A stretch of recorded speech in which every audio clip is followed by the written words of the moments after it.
Hello and welcome. I'm Otis Landerholm. I'm your immigration lawyer here at my office, Landerholm Immigration A.P.C. We fight for your American dream. Today I want to talk about another case of the week. On my agenda today is a case that was decided by the 6th Circuit. All right, this is Circuit Court of Appeals. The case's name is Ruiz del Cid versus Holder. All right, and it came down on August 29th of 2014. So it's got a couple years already, but it's an interesting case, all right?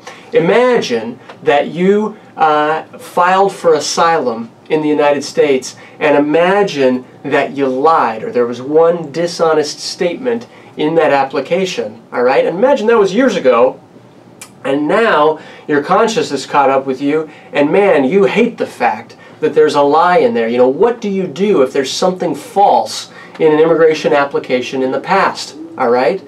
Well, this man was he was just feeling frustrated with himself, and he was like, you know what, I can't do this. I can't, if I'm going to win or if I'm going to lose, whatever, I'm not going to be dishonest.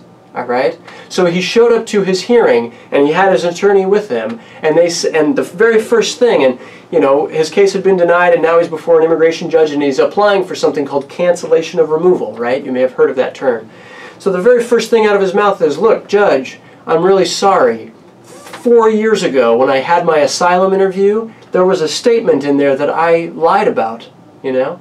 And I'm sorry about that, and I don't want to continue living a lie. I want you to know the truth so that you can make an informed decision, and I want you to decide my fate, Judge. Please don't deport me, because I have U.S. citizen children and a U.S. citizen wife who depend on me, and I am really, really sorry that I lied those 4 years ago in my asylum application, but please don't hold it against me. And the judge looked at that and said, wow, you know, thank you for being honest now, but unfortunately, immigration law is very, very strict. And one of the requirements for cancellation of removal is that you show that you're a quote-unquote person of good moral character. And one of the bars legally of being a person of good moral character, quote-unquote, is that if you have said a false statement or made a willful misrepresentation of a material fact on anything related to an immigration application, then you cannot show that you are a person of good moral character. I don't care how great of a person you are today, if you have that in the past, you cannot show that you're qualified for cancellation of removal now. Sorry, we're denying your case. And that's what happened. And he appealed.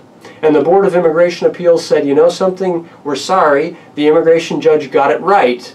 You can't show you were a person of good moral character, and more than that, you're allowed to retract, right? You're allowed to retract a misrepresentation that you gave, but you can't do it 4 years later. That's too late, all right? And then he appealed again, and now he's in front of the 6th Circuit Court of Appeals, and they came out with this decision. And it's a pretty interesting decision, because what this decision says is that, yeah, you know, 4 years is a long time, but those delays were not caused by the applicant. Those delays were caused by the delays that we're seeing in immigration courts throughout the country. He actually retracted his lie, his misrepresentation, at the first possible opportunity that he was given. It was the first time that he was allowed to give testimony since that initial asylum interview. And so the 6th Circuit says, you know something? We disagree with the immigration judge, and we disagree with the BIA, the Board of Immigration Appeals, and we think that this guy is a person of good moral character, because at least he was honest enough to try to retract that misstatement at the first possible opportunity that he was given by the immigration court system. So the 6th Circuit says, you know something, we're going to reverse this, and we're going to send it back down to the court to see if he meets the other requirements for cancellation of removal. The 6th Circuit gave this guy hope, all right? He could possibly win his case, and I don't know what the full outcome of the case was, and he might even still be fighting it. But for goodness sake, a good person who made a mistake and misrepresented something in court, you have an opportunity to retract that fraud, to retract that misrepresentation. But be careful. Talk to a lawyer about it and make that retraction at the first possible chance that you have, or else, according to this law, it would be too late. All right? Thank you for watching. That's what this case is about. Remember, for immigration misrepresentation, right, you have the ability to retract it. Do it with a lawyer who's good, who's trustworthy, and who's read the latest law. And please be careful, all right? Be careful to be honest throughout the life of your immigration case so you don't have to deal with this to begin with. All right? Thank you very much for watching. I'm Otis Landerholm, Landerholm Immigration APC. We fight for your American dream.